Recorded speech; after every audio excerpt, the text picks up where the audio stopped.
It's seen as key to the Eurozone's recovery, and it seems bank lending is on the up.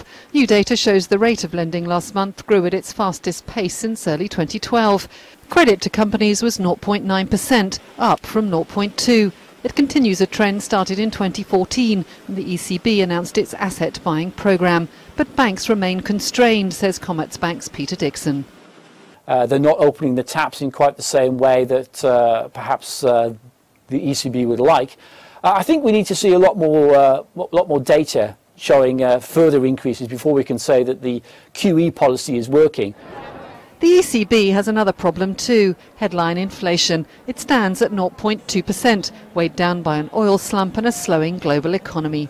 Many believe more stimulus may be on the cards, although the Eurozone's recovery seems to be on track. New data shows Spain's economy growing at its fastest rate since 2007. Second quarter growth was 1%. But there is a but. It's consumer-led. If you want a rebalancing of the economy, then a sharp pickup in consumption is not necessarily the way to go. So perhaps what we're seeing is some good work in Spain is being magnified by a short-term cyclical boost, which overinflates the degree of recovery that we're seeing there. Good news from France, business morale at a 4-year high, also came with a qualification. A long-awaited recovery in business investment remains elusive. The Eurozone's second biggest economy is still seen by many as the weakest spot in the region.